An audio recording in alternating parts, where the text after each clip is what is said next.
Good evening, everyone, and a heartfelt welcome to Spiritual School TV's weekly English Zoom satsang. We are delighted to have you join us today. Our mission is spreading timeless spiritual wisdom across the world.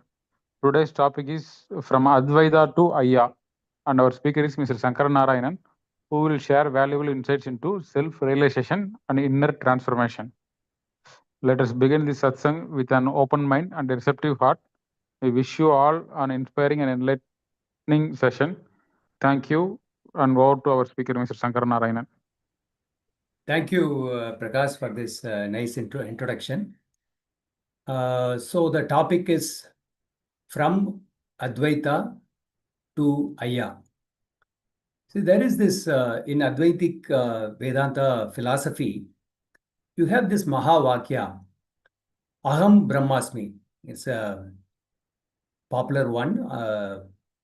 Many think that they know the meaning of this term also, this Mahavakya. Very loosely, if you can translate that, it means I am God. Here, I am is the aham part, self part, and then the other entity is God. And it says that this self and God is one and the same. That is the meaning. But when we say I, it is not, of course, not the individual ego, because we know ourselves as I am so and so. I am a doctor, I am an engineer, I am a male, I am a female. So this is how we know, identify ourselves with something. There is no I am. But the profound message behind this Mahavakya is this: we have to get this focus on this I am part alone, because this I am self, this I am experience or a feeling, that is what everyone has in common. Right now, I have this I am feeling. I know I exist. I am, that sense is there. And you also have. And all existence also has this. And it is said that God also has this feeling. I am feeling. Only difference is, as I said, we have I am X, I am Y. That identification is there. But God feels only I am. That is the message. So, but even though we have identify ourselves with forms and names and so on, this I am is always there. There is one couplet in Thirukural. In fact, it is the first couplet in Thirukural. It says, Agara Mudala Eluthellam Adi Bhagavan Mudatre Ulagu. Let me give the translation. It says Tamil has 247 letters. And the first letter is Agaram, A. So, Valluvar says that just like all the 247 letters, you have 247 letters, but the first letter is A. Even though we have, millions of life forms and in the existence, in creation, the first aspect, the first substrate or the presence is I am. Adi Bhagavan. Here, this is my interpretation. Of course, you won't find it in the regular translations of Tirukural, because depending on ideology, interpretation also differs. Some say Adi Bhagavan means parents of Valluvar. Adi is mother and Bhagavan is father. So, but we also take a liberty, we can, and to interpret, to set, to align with our ideology. So here in Advaita, in alignment with this Advaita philosophy, you can say, see, this I am is the first God, or Adi Bhagavan, or the God, not first and second God. I mean the first existence. From there, everything comes. So this Mahavakya says, this I am, God is also that he provides the support, this base of I am, that I am sense is God. And you won't believe, this is a universal idea. For instance, in Hebrew Bible, there is this word. Hebrew Bible gives a personal name to God, and that particular name is Jehovah. When God reveals his nature to Moses in the book of Exodus, he says, I am, I am. That is the meaning of this word Jehovah. It means I am who I am, or I am, I am. So God says, I exist as I am feeling. That is the explanation Ramana Maharishi gives, a great exponent of Advaitha. Ramana Maharishi says he has not come across a term, a word equivalent to Jehovah even in Veda when it comes to the profound message. God exists as I am. So now this is well established. So I am, that feeling is God, but we have I am plus X, Y, Z. If we do not associate ourselves with X, Y, Z, name and form, then or shed all our identities, then we also, that I am, we can remain in that I am state. So that is the meaning,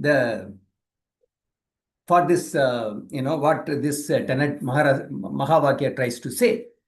So this is I am. Now, seekers, uh, there are, there are many spiritual schools of thought, but this Vedanta, those who understand this I am part, they begin, they wonder whether it is possible to remain as I am, instead of, associating with all other things, because they are changing, they are perishable. So many conflicts come, all the sufferings, everything comes from this identity with the body, with the mind, with all these things. So there is a set of, in um,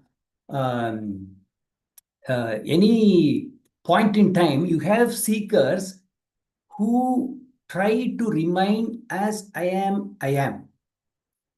So in Tamil, in Siddha, there is this beautiful expression of this yearning. It says, Tungamal Tungi Suham Peruvadu Yekkalam. So meaning is, when am I going to have the experience of sleeping while I am still awake? See, here, this, when we fall asleep, when in sleep, we do not have any thoughts. When we are fast asleep, no thoughts. So when there is no thought, there is no I, there is no God, there is no duality. No duality. So only that non-dual existence is there. Unfortunately, we will not realize this experience of sleeping when we are in sleep. Only when we wake up, we can say, I felt I had a nice sleep. I existed. That means I existed in the sleep.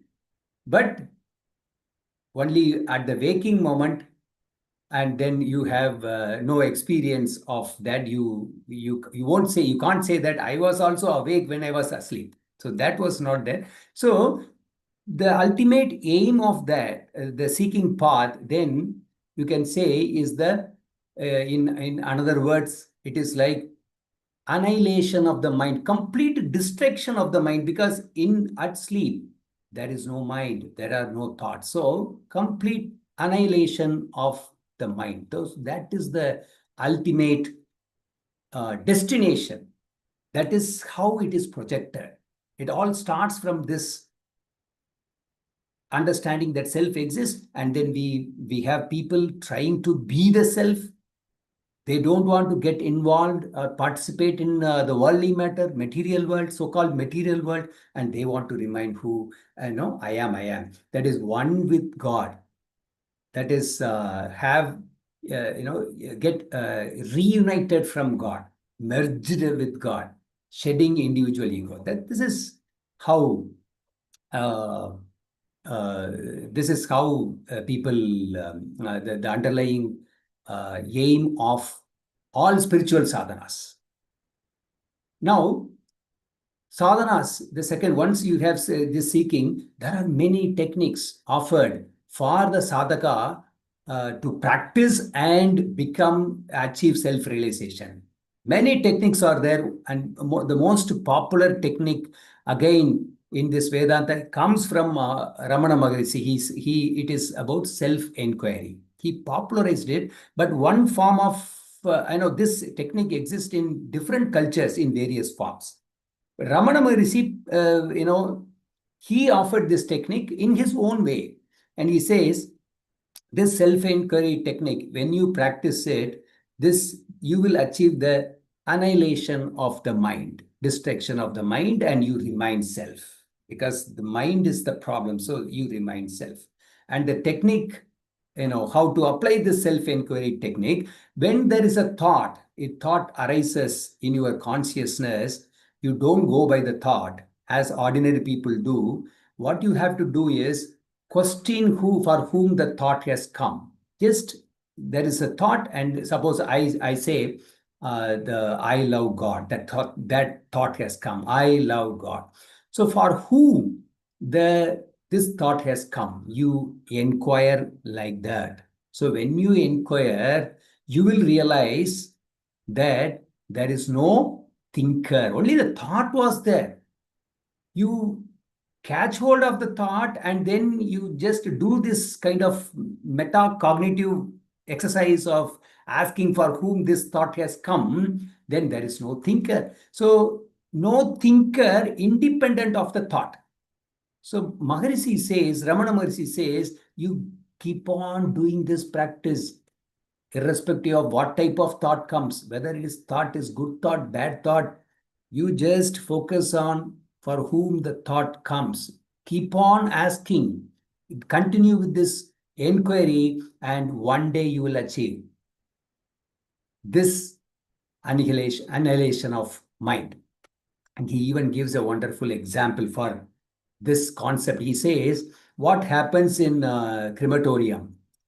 The cremator puts the dead body and then places a pile of wood on it, and then he sets it on fire. But he retains one stick, and with that stick, he kindles the fire and tends the fire so that the wood, every stick burns evenly. When it happens, and finally, he also throws the stick that he was using to tend and kindle. Right? So Bhagavan Ramana Maharishi says that you also, when you inquire, that inquiry, that is like the stake. So with this, you are trying to destroy your mind. And finally, even the person who does self-inquiry, even that person also is not going to exist. So this is the explanation Bhagavan gives for his self-inquiry technique. And I was practicing this for several years before I met Sri Bhagavataya. In fact, it so happened that I was coming out of Tiruvannamalai Ramana Maharshi ashram. It happened at least 10 years, 9 years ago. So when I was coming out, I saw this hoarding where with a picture of Bhagavataya, and that the satsang announcement, and with phone number. I contacted the organizers, and then I went there. And that is definitely a turning point in my life, in this spiritual life. So, and then I started understanding what, I attended the satsang, and what Sri Bhagavataya says is completely different.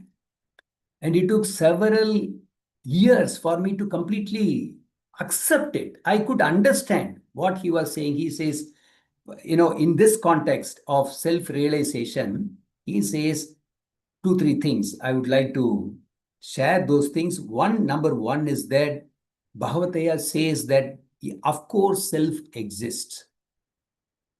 Self does exist. It's a substrata. It is some, it is there. But the second point he says is this: you can only infer this. You can only infer. It is like a guess, because unless there is no self, you cannot explain so many things. The unchanging part is there. Otherwise, you won't explain. It is not possible to rationally understand so many things. So it says, yes, spirit is there. Self, this thing is there. That Atma is there. Brahman is there. Self is there. Definitely, no doubt. The second point is, he says, as I said, infer. You can only infer, and you can never ever realize self as we know it, as we want to do. It is not like you realize this tungamal tungi, that kind of experience. I want to be awake when I am asleep. So that kind of experience. I want to realize I am without all other thoughts, without any associations with any other material aspects or ideological aspects. No identity. I can remain I am. And that is not going to happen. It is not going to happen with any inquiry, including self-inquiry or any other meditation technique. That is the message he shares.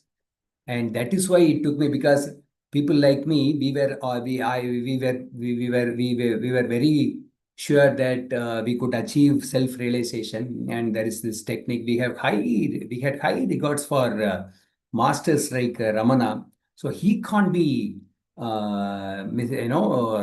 So that was the feeling that kept at least 7 8 years for me. I could not go here, neither there. That situation I was in. And after that, I could understand, yes, we have to accept that it is not going to happen. And Ayya gives a very interesting example. He says, see, the tongue is there. With tongue, we can kind of experience variety of taste sensations, sweetness, bitterness, sourness. But when something is in contact, comes in contact with our tongue, we can even taste saliva, but something has to be there. When nothing is there, no object, then it is not possible for us to realize, to experience tongue itself. Tongue cannot experience, its own existence, something like this. So that is the reality. The final ultimate message is this: drop all your attempts, meditation or any other techniques, inquiry, whatever it is, if your goal is to attain self-realization, that there is no mind state. There is no question of annihilation of the mind. You don't have to do that. You can't do that. So that is, but if you want to practice meditation for some other purposes, like, just for entertainment, or pastime, or for some benefits, like health benefits, you do it. If you want to collect some experiences, special spiritual experiences, then do it, no problem. But no, this will be futile if you think you are going to achieve self-realization. That is not going to happen. That is the message. Now, that means, then what is the solution? What is you are saying, don't seek the self-realization, but what else can be done? It's as simple as this. He says that stop your seeking, the business of seeking, and start living the material life with all the identities that you have as a father, as a mother, as a manager. Whatever identities you have, you start doing it. After all, that is what even that is what even Lord Krishna says in Bhagavad Gita. See, Krishna says, in the initial two chapters, Arjuna hesitates to fight with the opponents. The reason is that he says, Krishna, see, they are my relatives. They are my brothers. I'm a brother for them. So how can I fight? And they are my gurus. I'm a Sishya. So how can I fight my own guru? And here Krishna corrects. What he does is through all his preaching, he simply says, he says, Arjuna, in this context, your primary identity should be you are a warrior. So you have to change this identity. Don't think you are a disciple here. You don't think you are a shishya or brother. At the war field, you are here for discharging your duty, and your identity must be that of a warrior. So that is the correction that takes place. And after that, what happens. So this is something, this is something we have to, set aside all the ideologies. We have to accept this. Even if you take some examples, let me conclude with few examples I find in the life of Sri Ramana Maharshi. Once it so happens that some thieves entered the ashram thinking there must be some valuables, but they could not find anything. So they got frustrated and they started attacking the followers of Bhagwan. And they did not spare Ramana Maharshi also. Someone was started hitting Maharshi with some stick. But this is something his followers could not bear. So they were ready to bounce on him to attack the attacker, the thieves. But Ramana stops them. And later on, he explains that we are sadhus. We have our own dharma. So we are sadhus. He insists us to wear the appropriate hat at this place.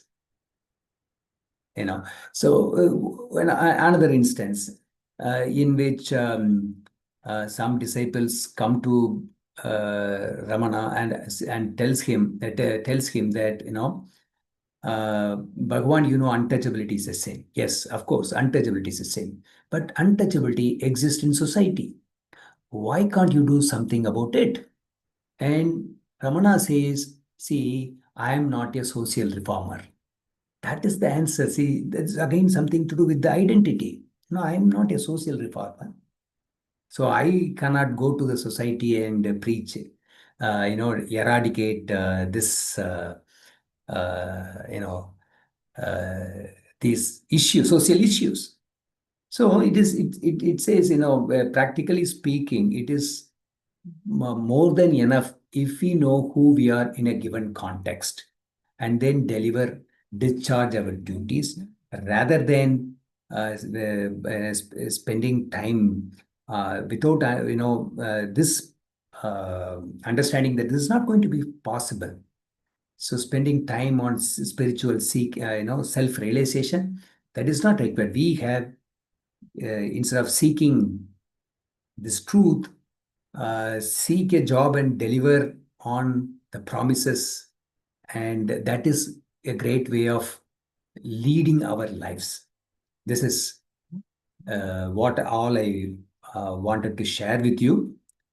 Thank you so much for your patient listening. If there are some questions, then I'll try to answer.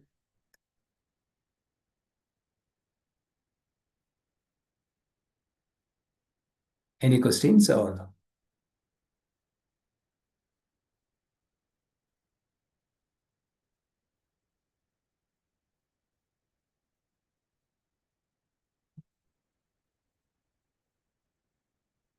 Okay.